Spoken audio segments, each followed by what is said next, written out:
इंदसदवंदियाणं तिहुवणहिदमधुरविसदवकाणम् अन्तातीदगुणाणं नमो जिनाणं जिदभवाणं। कुंदकुंदाचार्य भगवान की जय।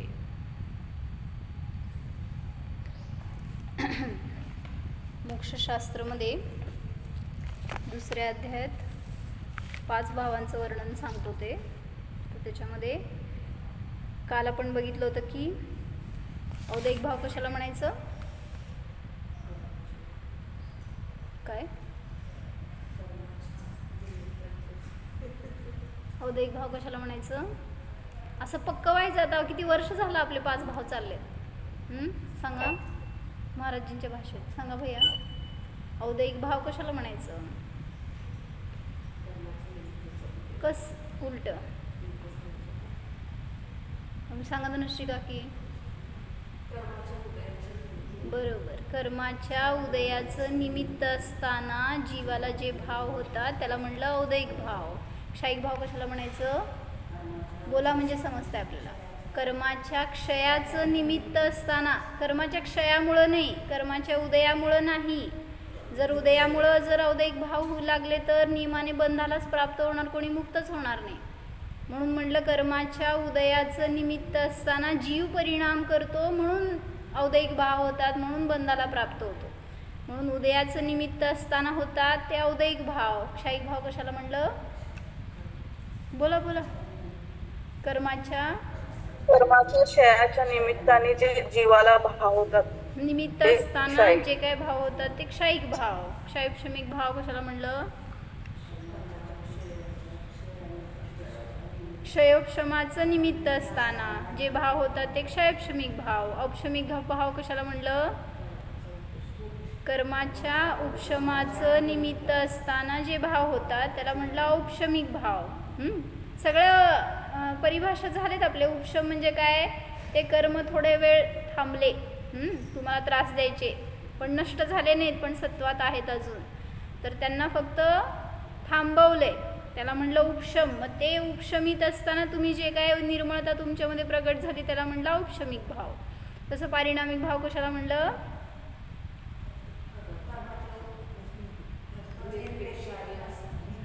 स्वभावाला कर्मनिरपेक्ष, कुठल्याही कर्माच्या कुठल्याही अवस्थेची ज्याला अपेक्षा नाही त्याला म्हणलं पारिणामिक भाव.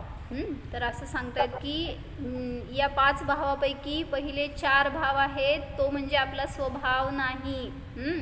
एखाद्याला वाटतं की मी किती, माझा स्वभाव क्रोधी आहे बरं का, माझ्याजवळ येऊ नका, किंवा मला घाबरवण्यासाठी एखाद्यावर काय म्हणतात त्याला, डॉमिनेट करण्यासाठी म्हणून कोणी असं म्हणतं, पण तिथं तो स्वभाव नाही आहे. क्रोध म्हणजे कुठला भाव, औदैहिक भाव आहे. तसं काल परवा थोडंसं विचार करत असताना आलं की तुमचे सगळे परिणाम तुम्ही 5 भावामध्ये घालून बघितला तरी पण समजणार कुठले भावामध्ये आपण आहे. जसं म्हणलं की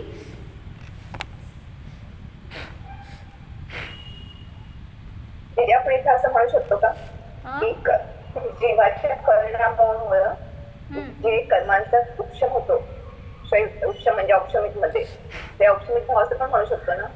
कर्माच्या उपशमाचं निमित्त असताना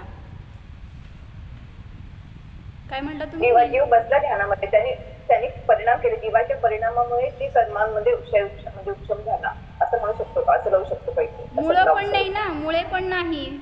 जीवामुळं कर्मामध्ये काय होणार नाही, कर्मामुळं जीवामध्ये काय होणार नाही.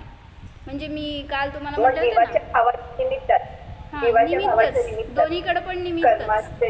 मग मी काल तुम्हाला म्हणत होते ना समयसारची गाथा कुठली म्हणून, तर 80, 81 आणि 82 नंबरची गाथा आहे. तर त्याच्यामध्ये काय सांगितलं, जीव आणि कर्मांचा निमित्त नैमित्तिक संबंध आहे असं सांगायला लागले. मग त्यात काय सांगितलं 80 गाथेमध्ये, जीव परिणाम हेतुम कम्मत्तम पोगला परिणमंती. ट्रान्सलेट करा, जीव परिणाम हेतुम कम्मत्तम पोगला परिणमंती. जीवाचे परिणाम हे पोदगले काय, जीवाच्या परिणामाच्या निमित्तात पुद्गल द्रव्य कर्मरूपाने परिणमित करतं. जीव परिणाम हेतुम कम्मत्तम पोग्गला परिणमंती पोग्गल कम्म निमित्तम तहेव जीवो विपरिणमती. पुद्गल द्रव्याच्या कर्माच्या निमित्तात जीव तसं परिणमन करतो. दोन्हीकडे निमित्त सांगायचंय बरं का, कोणामुळं काही नाही. म्हणून परत पुढची गाथा पण सांगितली. नवी कुवदी कम्म गुणे जीवो कम्मम तहेव जीव गुणे. कर्मामध्ये जीव काय करत नाही, जीवामध्ये कर्म काय करत नाही. अण्णोन्न निमित्तेन दोघं जण एकमेकांचे निमित्त आहेत फक्त. अण्णोन्न निमित्तेन परिणामम जाणदोंडंपी. दोघांचं परिणमन अन्योन्य निमित्त मात्र आहे. दोघं पण एकमेकांमध्ये काही करत नाहीत. म्हणून तुम्ही कर्मावर दोष द्यायला जाऊ नका किंवा तुमच्यामुळं कर्माचं काय बदलतं असं पण नाही. म्हणून स्वतंत्रता दाखवायची आहे सगळीकडं की मी माझे परिणाम करण्यासाठी स्वतंत्र आहे. मग हे पाचही भाव माझ्या अधीन आहेत, कर्मांच्या अधीन नाही आहेत. जरी तुम्ही म्हणताय 4 भाव कर्मसापेक्ष आहेत तरीसुद्धा मी परिणाम करायचं का नाही हे माझ्यावर अवलंबून आहे. कर्मांचा उदय तिथं दिसेल तुम्हाला निमित्त रूपाने, पण कर्म मला तसे परिणाम करवायला लावत नाही. इतकी स्वतंत्रता आहे. म्हणून तर जीव मोक्षाला जाऊ शकतो. जर कर्मामुळं जीव संसारातच राहील तर कुठलाच जीव मुक्त होणार नाही. म्हणून सांगितलं कर्म आपल्याला न संसारात अडकवतोय न मुक्त करतोय. सगळं करतोय ते मीच करतोय. कर्मांचं म्हणून वाचताना कसं वाचलं होतं काल आपण, संपूर्ण कर्मांचा अभाव झाल्यामुळं मोक्ष होतं. कसं,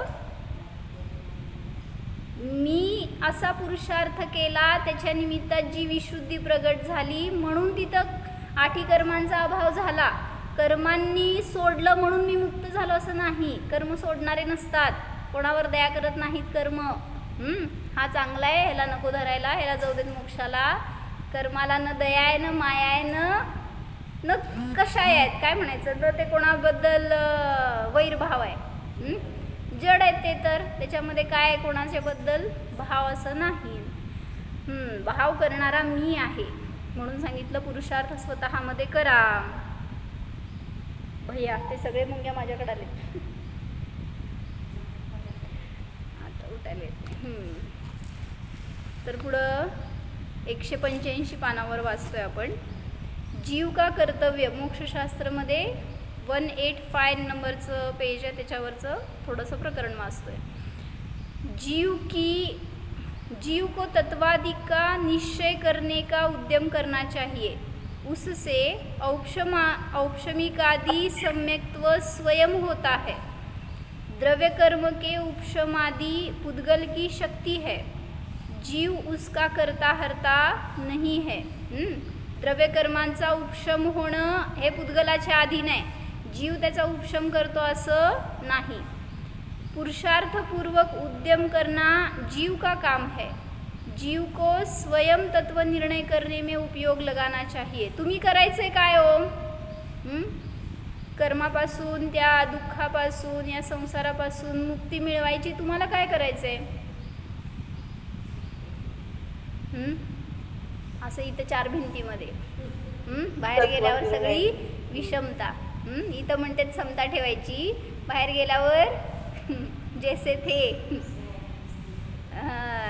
म्हणजे पुरुषार्थ करा. म्हणजे म्हणून आता 2-3 दिवसात हेच प्रकरण चालू आहे ना, सारखं पारिणामिक भावावर असा विषय जातो आपला, माहिती का. जर चिंतनामध्ये तो विषय ठेवला तर, आणि जायला पाहिजे. त्याच्याशिवाय मग काय आपण शिकतोय किंवा रोज स्वाध्याय करतोय त्याचा काय फायदा आपल्याला. थोडंसं करताय ना, काम सोडून करायचं नाही काय आपल्याला. ते करत असताना सुद्धा आपली दृष्टी जाऊ दे ना अंतरंगामध्ये थोडीशी. मी त्याच्यापासून भिन्न आहे, निर्मोह आहे, सतत त्याच्याकडं. जर किती माझा पारिणामिक भाव कोणाची अपेक्षा करणारा नाही आहे. कोणी मला यावं, सांभाळावं, माझी रक्षा करावी, मला जरा विचारपूस करावी, रोग झाला की येऊन कोणीतरी सेवा करावी. किती आपण त्या बाहेरच्या गोष्टींसाठी अपेक्षा. पण पारिणामिक भाव इतका मस्त निरपेक्ष आहे ना, कोण बघू दे नाही बघू दे, सतत माझ्याबरोबर असं मस्त आहे. त्याचा अनुभव करायला पाहिजे, तर आपल्याला पर्यायामध्ये आनंद मिळणार. जीव को स्वयं तत्व निर्णय करने में उपयोग लगाना चाहिए। इस पुरुषार्थ से मोक्ष के उपाय की सिद्धी अपने आप होती है।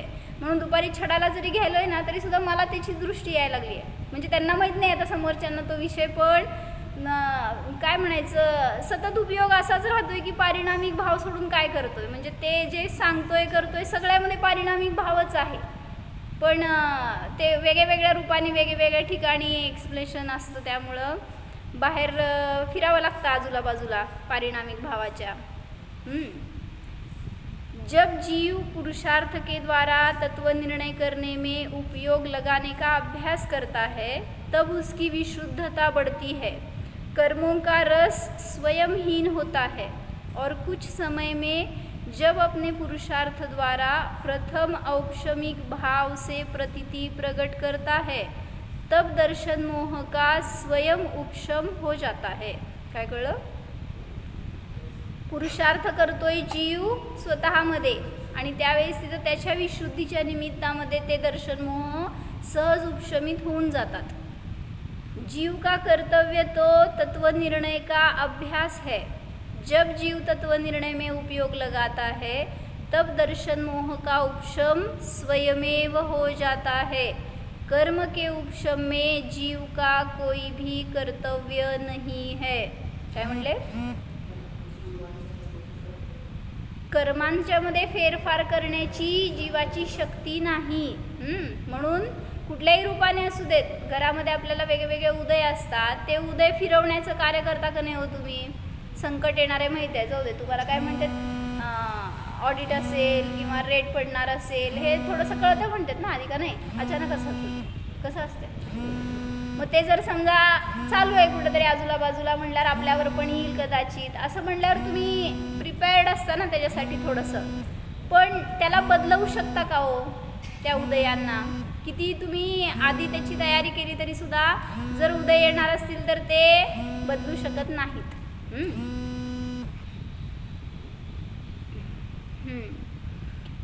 म्हणून सांगतात की कर्मामध्ये जीव काही करत नाही आणि जीवामध्ये कर्म काहीही करू शकत नाही. कर्म बिचारे कौन भूल तेरी अधिकाई, अग्नि सहे घन घाव लोहे की संगती पाई. त्या लोखंडाला कोण पिटू शकतो? लोखंडावर कोणाचं पण मार बसत नाही, पण जेव्हा ते लोखंड की सॉरी अग्नीला कोणी पिटू शकत नाही, पण जेव्हा ती अग्नी लोखंडात शिरते तर सगळीकडून मार खाती. म्हणून सांगते की जीवाला कोणी मारू शकत नाही, पण जीव कुठं शिरलाय हो? तुमचा जीव कुठं शिरलाय? संसारात. असं ते बाहेरचं काहीतरी सांगू नका, शास्त्रातलं काहीतरी सांगू नका. तुम्ही कुठं शिरलाय? कुठं शिरलाय? शरीरात शिरलोय, परिग्रहात शिरलोय, विभावात शिरलोय. मग कोण मारतंय जीवाला? जीवाला कोण पकडू शकत नाही, मारू शकत नाही, पण किती मार खात आहे तरी पण सुधारत नाही. अजून मार खायचंच आहे आपल्याला. म्हणून सावधान. डोक्यावर टाकतेत बिचारे ते सावधान म्हणत असताना तरी सुद्धा कोण सावधान होत नाही. सगळ्याला घाई असती कुठं मार खायची, पुढं अजून मार खायची तयारी करायची असते अजून. म्हणून किती एक दोघं जण नाही, किती जण म्हणले हो सावधान सांगणारे ताई. 2 जणांना सावध करायला इतके जण असतात, पण सगळे बेसावध असतात. न ते सावध न तुम्ही सावध. आणि मग त्यामुळं जीव सहे घनघाव शरीर की संगती पायी, आपल्या शरीराची आणि त्याच्याबरोबर दुसऱ्याच्या शरीराची. म्हणून पोरांना सांगा ब्रह्मचारी राहावा, त्याच्यामध्येच कल्याण आहे. दुसऱ्याच्या नादी लागलो की असं कल्याण होतं, नाहीतर मार खावा लागतो कर्मांचा. 5 भावों के संबंध में विशेष स्पष्टीकरण. कुछ लोग आत्मा को सर्वथा, इथं बसायचं बघा रेश्मा काठी शास्त्र ते नारुद्य. कुछ लोग आत्मा को सर्वथा एकांत चैतन्य मात्र मानते हैं, अर्थात सर्वथा शुद्ध मानते हैं. वर्तमान अवस्था में अशुद्धता के होने पर भी उसे स्वीकार नहीं करते. काय म्हणले?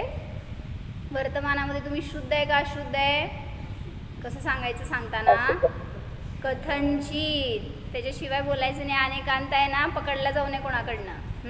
म्हणजे जीव द्रव्यदृष्टीने शुद्ध आहे, पर्याय दृष्टीने अशुद्ध आहे. सर्वथा शुद्ध नाही, सर्वथा अशुद्ध नाही. और कोई आत्मा का स्वरूप सर्वथा आनंद मात्र मानते है. कशासाठी हे 5 भाव सांगावे लागले ते सांगतायत की कोणी एकांत मतवादी आहेत त्यांचं निराकरण. आपल्या बुद्धीत असं काय असतं ना, जर पडलेलं की नाही मला सुख मिळूच शकत नाही, इतकी मला परिस्थिती, इतकी काय म्हणायचं, माझ्यावर इतका कर्मांचा उदय आहे, त्यामुळं मी सुखी जगूच शकत नाही, अशी ज्याची एकांत मान्यता आहे ना, त्याला सांगतायत की दुःख हा तुझा स्वभाव नाही आहे, तू काही निरंतर दुःखी राहणारा नाही आहेस. म्हणून सांगितलं कोई आत्मा का स्वरूप सर्वथा आनंद मात्र मानते है, वर्तमान अवस्था में दुख होने पर भी उसे स्वीकार नहीं करते. यह सूत्र सिद्ध करता है कि उनकी वे मान्यताएं और उन जैसी दूसरी मान्यताएं ठीक नहीं है. जे काय अनेक मान्यता आहेत ना लोकांमध्ये, अनेक मतवादींचे, त्या सगळ्या मताचं खंडन या एका सूत्राच्या द्वारे होतं की परिणाम जीव करतोय, कर्म तिथं निमित्त आहे, कर्मांची परिणमन म्हणा, कर्मांची दशा जी आहे ती, कर्म किंवा संसार किंवा संयोग तुम्हाला सुखी दुःखी करणारा नाही. यदि आप निश्चयाभासी, हां बरोबर, निश्चयाभासी, व्यवहाराभासी जे कोणी एकांत मतवादी आहेत त्यांचं खंडन करण्यासाठी म्हणून सगळ्या अपेक्षेने कथन करून सांगितलं.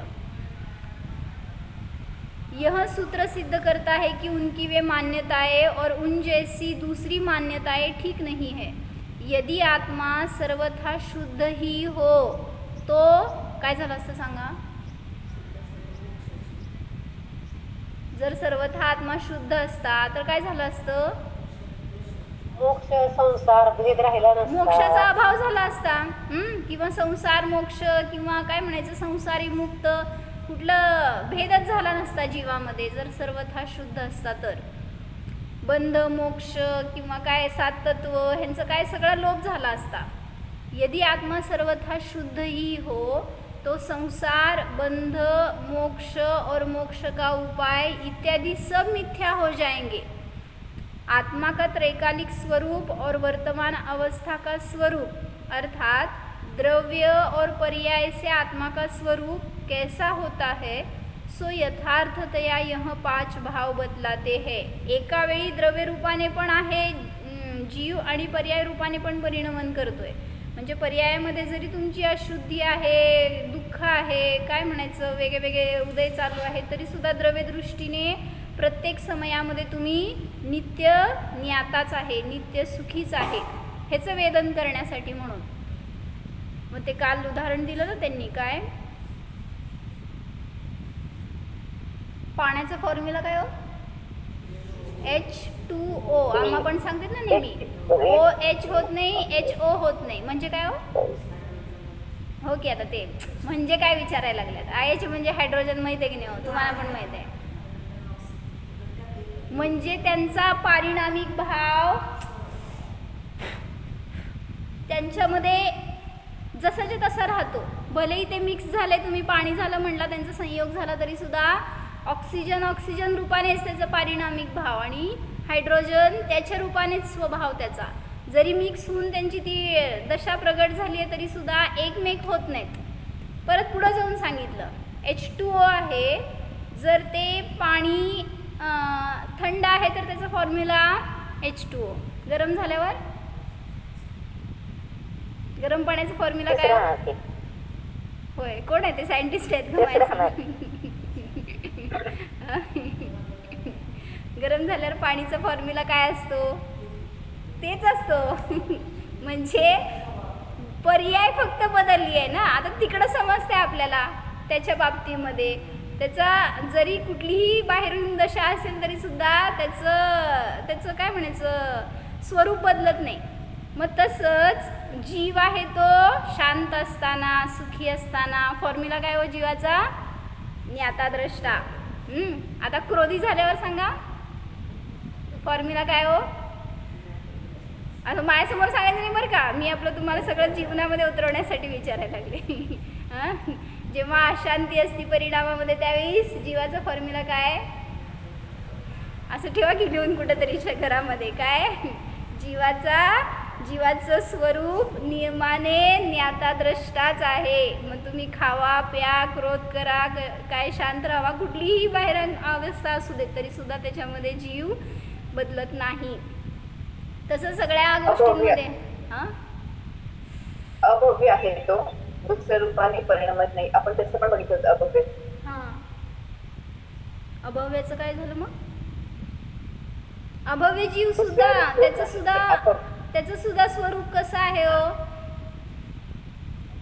नाही, अभव्य दिवस नाही, अभव्य ते परिणाम सांगितलं होतं ना. बरं हां, असं म्हणताय बरोबर. द्रव्य आहे तर पर्याय रूप होत नाही म्हणून अभव्य आहे. प्रत्येक द्रव्य अभव्य आहे असं घटवलं होतं भावदीपिकेमध्ये. प्रत्येक द्रव्य स्वभाव रूपच असतं, अन्य रूप होत नाही म्हणून अभव्य आहे. मग अन्य रूप म्हणजे पर्याय रूप होत नाही, अन्य द्रव्य रूप होत नाही, याच्या अपेक्षेने प्रत्येक द्रव्य अभव्य आहे. त्यांनी एक उदाहरण चांगलं घेतलं बरं का आत्मानुशासनमध्ये. भव्य आणि अभव्य जीव कोणाला म्हणायचं याच्यासाठी, तर भव्य असतो तो जसं की पद्मराग मणी म्हणले, जरी ते मणी अग्नीत गेलं तरीसुद्धा त्याचं प्रभा त्याचं तेज प्रखरच असतं. काहीही करा, त्याला साधं सामान्य ठेवा किंवा ते अग्नीत पडलं तरीसुद्धा ते तेजपुंज असतं. असं ते भव्य जीव त्याचा स्वभाव कधी सोडत नाही. आणि अभव्य जीव त्याच्या विरुद्ध सांगितलं की जसं निखारे असतात ना, काय म्हणायचं, कोळसा पण पेटलेला, तर तो कोळसा जर काय म्हणायचं विस्तू झालाय ना, आता तो विस्तू असेल तर त्याचं पण तेज आहे एक, पण म्हणले मलिनतेनी सहित आहे. त्या अवस्थेत सुद्धा आणि इवन ते जर विजलं तरी सुद्धा मलिनच असतं. मग तसं म्हणले अभव्य जीव किती तुम्हाला दिसेल बहिरंगातून की पुरुषार्थ करतोय, त्याचं तेज प्रकट करायचा प्रयत्न करतोय, पण नियमाने परिणामामध्ये मलिनता असते. म्हणजे सांगितलं होतं ना, सूक्ष्म कर्तृत्वाची अटक असते, त्यामुळं तो जीव मोक्ष पुरुषार्थ करू शकत नाही. आत्मा का त्रैकालिक स्वरूप और वर्तमान अवस्था का स्वरूप अर्थात द्रव्य और पर्याय से आत्मा का स्वरूप कैसा होता है, सो यथार्थतया यह 5 भाव बदलाते हैं. रेश्मा काकी 5 भाव कुठले माहित आहेत? औपशमिक, औदिक, औदिक, शाहीक्षमिक, शाहीक्षमिक, शाहीक आणि पारिणामिक. हे 5 भाव कोणाचे असतात? सिद्धांचे. जीवाचे. कुठल्या जीवाचे? संसारी जीवाकडं 5 भाव असतात. सिद्धांकडे कुठले कुठले भाव असतात? परिणामिक. एकच असतो का परिणामिक? शाहीक. 2च असतात का शाहीक? शाहीक परिणाम बस ना. मला वाटलं परत जोडताय परत अजून त्याच्याबरोबर. तर सिद्धांकडे असतात ते 2च भाव असतात, एक पारिणामिक भाव आणि शाहीक भाव पण उपचाराने. ठीक आहे, असं बघितलं होतं सगळे कुठल्या कुठल्या जीवांकडं कुठले कुठले भाव असतात. आपल्याकडे कुठले भाव आहेत आता वर्तमानात? औदैकच, फक्त औदैकच आहेत म्हणते, दुसरा काय भावच नाही आहेत. बोला. पारिणामिक आहे, औदैक आहे, अजून भैया 5 जण 5 भाव सांगा झाले. कुठले भाव आहेत आता आपल्याजवळ? क्षयक्षमिक भाव आहे की ज्ञान होते, आपल्याला समजते, काहीतरी प्राप्ती होते, म्हणजे एक क्षयक्षमिक भाव पण आहे. क्षयिक भाव आहे का आता आपल्याकडं? क्षयिक भाव नाही. कुठल्याही क्षयिक भावाची प्राप्ती होण्यासाठी हे म्हणलं ना, काय तुम्हाला केवलींचं सानिध्य पाहिजे, क्षयिक सम्यक दर्शन, क्षयिक चारित्र वगैरे, ते सगळं तशी विशुद्धी पाहिजे, ती आता नाही. म्हणून क्षायिक भाव नाही आहे, पण औक्षमिक भाव असू शकतो. का? सम्यक दर्शनाची प्राप्ती करणार जीव तर प्रथम औक्षमिक सम्यक दर्शनच होतं. म्हणून औक्षमिक भाव असेल, क्षायक्षमिक भाव असेल, औदयिक आणि पारिणामिक, हे 4 भाव तरी आता आपल्याजवळ असू शकतात. म्हणजे ती औषमिक भाव तर फक्त ध्यानाच्या काळामध्ये असेल ना, तेव्हा सुद्धा राहायला पाहिजे, पण नंतर तो कन्वर्ट होऊन ऍक्च्युअली क्षायक्षमिक भाव आहे, तेच ना. कोण असं सांगता सांगता औक्षमिक भाव प्राप्त करेल तर म्हणून म्हणलं, करता का नाही तसं काय? कळलं बाबा स्वरूप लगेच, मी जाणणार आहे. जाणलं तिथंच जर सम्यक दर्शनाची प्राप्ती झाली तर औक्षमिक भाव प्रगट झाला. परत तो अंतर्मुहूर्तच असणार, त्याच्यानंतर बदलणार तर क्षायक्षमिक रूपाने कन्वर्ट होऊ शकतो. यदि इन 5 भाव में से एक भी भाव का अस्तित्व स्वीकार न किया जाए तो आत्मा के शुद्ध अशुद्ध स्वरूप का सत्य कथन नहीं होता. जर 5 भावापैकी एखाद्याचा लोप कराल, एखाद्याचा पण स्वीकार नाही करणार, तर जीवाच्या स्वरूपाचं कथन करू शकणार नाही. त्याची शुद्ध अवस्था काय, पर्याय दृष्टीने कसा आहे, हे सगळ्याचं वर्णन करू शकणार नाही. और उससे ज्ञान में दोष आता है. यह सूत्र ज्ञान का दोष दूर करके आत्मा के त्रैकालिक स्वरूप और निगोद से सिद्ध तक की उसकी समस्त अवस्थाओं को अत्यल्प शब्दों में चमत्कारिक रीति से बतलाता है. एकाच सूत्रामध्ये पहिल्या गुणस्थानापासून सिद्धांपर्यंत सगळ्यांचा समावेश झाला. त्याच्यामध्ये फक्त 5 भाव म्हणून तुम्हाला ते काय म्हणायचं, फक्त समोर ठेवलेत 5 भाव म्हणून, पण त्याच्यामध्ये सगळे जीव गर्भित झालेत. भव्य असो, अभव्य असो, सिद्ध असो, निगोदी असो, कुठल्याही दशेतला जीव असू दे, 4 गतीतला, त्या सगळ्या जीवांचा त्याच्यामध्ये समावेश होतो. सांगितलं पुढे, यह सूत्र ज्ञान का दोष दूर करके आत्मा के त्रैकालिक स्वरूप और निगोद से सिद्ध तक की उसकी समस्त अवस्थाओं को अत्यल्प शब्दों में चमत्कारिक रीति से बतलाता है. उन 5 भावों में 14 गुणस्थान तथा सिद्ध दशा भी आ जाती है. इस शास्त्र में अनादिकाल से चला आने वाला औदयिक भाव प्रथम नहीं लिया है. का? औदयिक भावाचा जास्त परिचय आहे, औदयिक भावामध्येच जीव सतत आहे, तर औदयिक भावाचं प्रथम वर्णन का नाही केलं? मग परिचिताकडून अपरिचिताकडे जायला पाहिजे. मग औदयिक भाव का नाही सांगितले हो पहिला तुम्हाला? परवाळणकर काकांनी सांगितलं होतं हे. संख्या पण संख्याच्या हिशोबाने घेते ते सूत्र, तर सगळ्यात पहिली संख्या पण औदयिक कमी, औक्षमिक मूळ कारण सांगा, मूळ कारण सांगा. मूळ आळंदकर काकांनी काय सांगितलं? सम्यक आणि मिथ्या दोष त्यांनी 2 भाग केले. स्टार्ट करून सगळ्यात सब्जेक्टिव्ह मिळते त्याच्या हिशोबाने घेतले. कमी पासून जास्त कडे घेतले. सम्यक विजू कमी आहे. नाही, ते सगळे कारण ठीक आहेत की, पण तरी सुद्धा त्यांनी सांगताना खुलासा करून काय सांगितलं होतं त्या दिवशी? होता तुम्ही समोर त्यांच्या, मला माहित आहे. काय सांगितलं होतं? सांग राणी ते. पहिल्या अध्यायामध्ये पहिलं सूत्र काय सांगितलं? सम्यक दर्शन, ज्ञान, चारित्र आणि मोक्ष मार्ग. सम्यक दर्शन, ज्ञान, चारित्र ह्यांची एकता हा मोक्ष मार्ग आहे. तिथून प्रकरण सुरू झालंय. मग पहिल्या अध्यायातल्या पहिल्या सूत्रावरच 10 अध्याय आलेत त्या सम्यक दर्शनाच्याच मुख्यतेने. मग दुसऱ्या अध्यायातलं पहिलं सूत्र सुद्धा सम्यक दर्शनाच्या मुख्यतेनेच प्रथम लिहिलं गेलं. ते सम्यक दर्शन कुठल्या परिणामांच्या द्वारे प्राप्त होतं? औक्षमिक, क्षायक्षमिक किंवा क्षायिक. म्हणून पहिल्यांदा प्राप्त होणार सम्यक दर्शन तर औक्षमिकच होणार, म्हणून पहिला शब्द त्यांनी औक्षमिक ठेवला. मग बाकीची पण कारणं सांगितली की औक्षमिकवाले जीव अल्प आहेत, त्यांचा काळ अल्प आहे, वगैरे वगैरे जे सांगितलं आहे, त्याचे भेद अल्प आहेत. म्हणून तिथे सांगतायत की औक्षमिक भाव पहिल्यांदा घेतलाय, औदयिक भाव शेवटी ठेवलाय. कारण औदयिक भावाने सम्यक दर्शन होत नाही. औदयिक भाव हे मलिनता उत्पन्न करणारे असतात, दोष उत्पन्न करणारे असतात. इस शास्त्र में अनादिकाल से चला आने वाला औदयिक भाव प्रथम नहीं लिया है, किंतु औक्षमिक भाव पहले लिया गया है.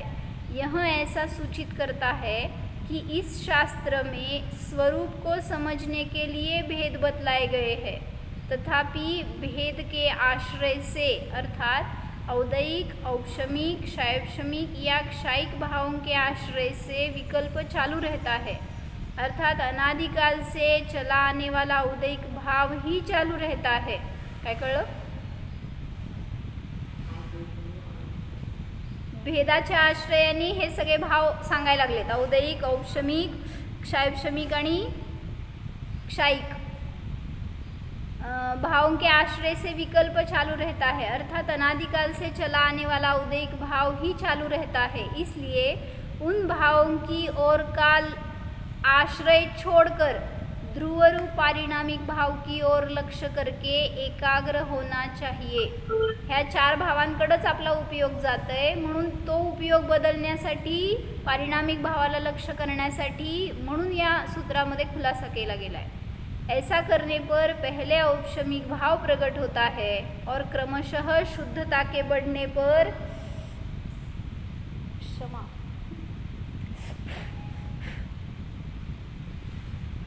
क्रमशः शुद्धता के बढ़ने पर क्षायिक भाव प्रकट होता है। म्हणजे पारिणामिक भावाला लक्ष्य केलं असताना औपशमिक भाव, क्षायपशमिक भाव आणि क्षायिक भावाची प्राप्ती होते। औदैहिक भाव तर निरंतर जीवाजवळ आहेतच, पण त्याच्याद्वारे जीवाचं कल्याण नव्हतं, नाही, नसणार, तरी सुद्धा औदैहिक भाव सोडू वाटत नाहीत। कोणाकोणाबद्दल औदैहिक भाव करतो?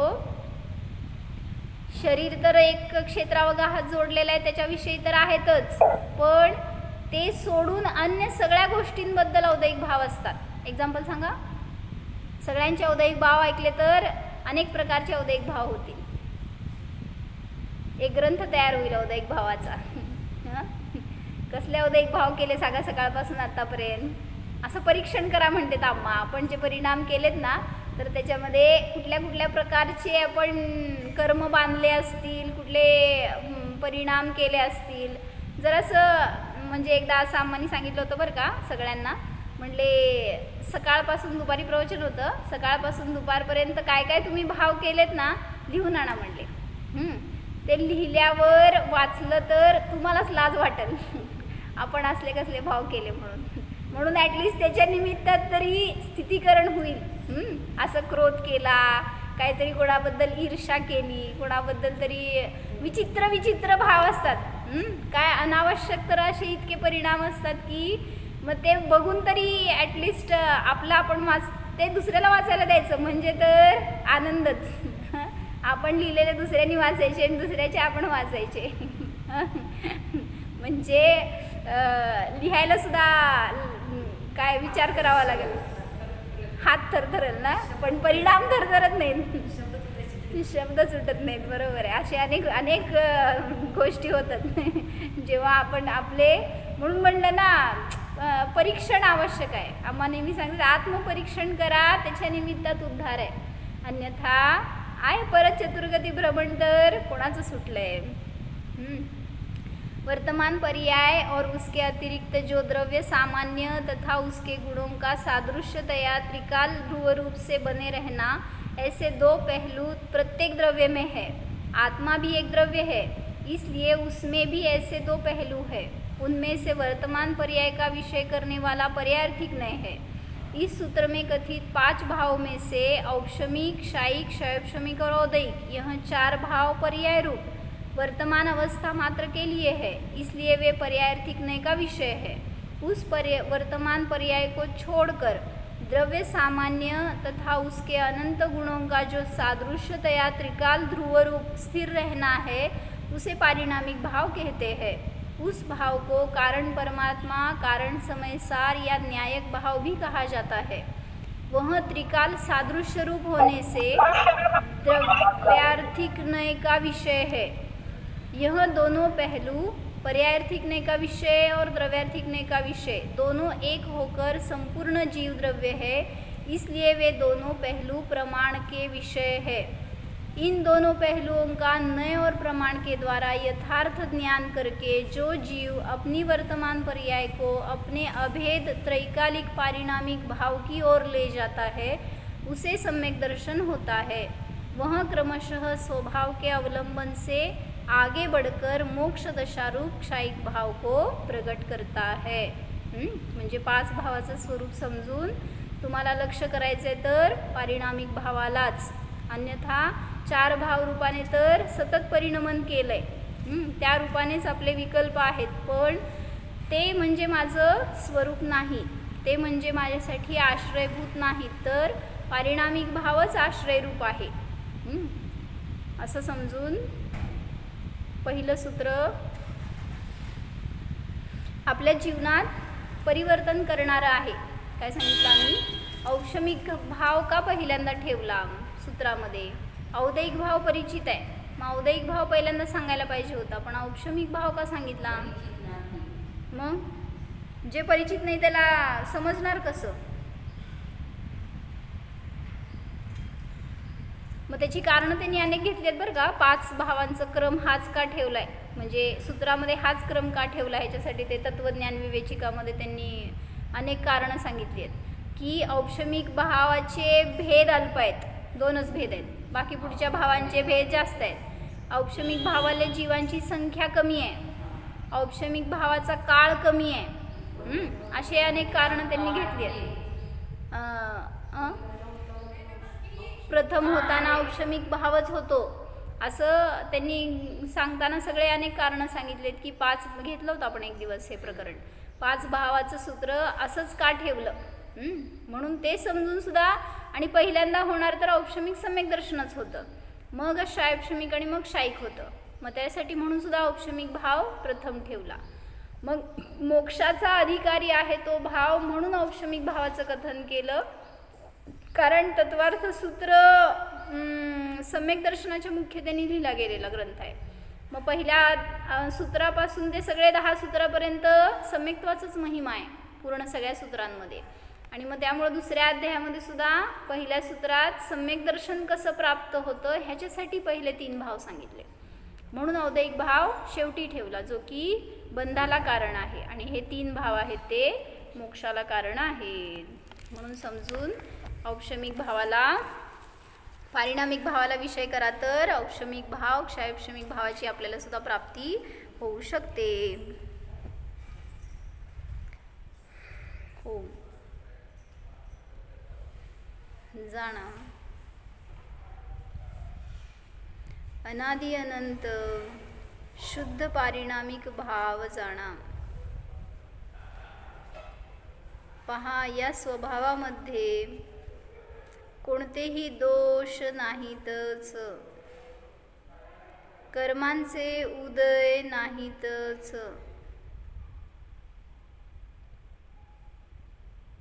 पहा हा स्वभाव कोणत्याही पर्यायामध्ये बदलणारा नाहीच, नित्य ज्ञाता ज्ञाता ज्ञाता रूपच आहे. मी विभाव रूप नव्हतो, नाही, नसणारच निर्णय करा. विभावाच्या स्वमयातही हा मी ज्ञाता स्वभावीच आहे, चेतन मात्र आहे. ज्ञायकोऽहं जीवोऽहम् ओम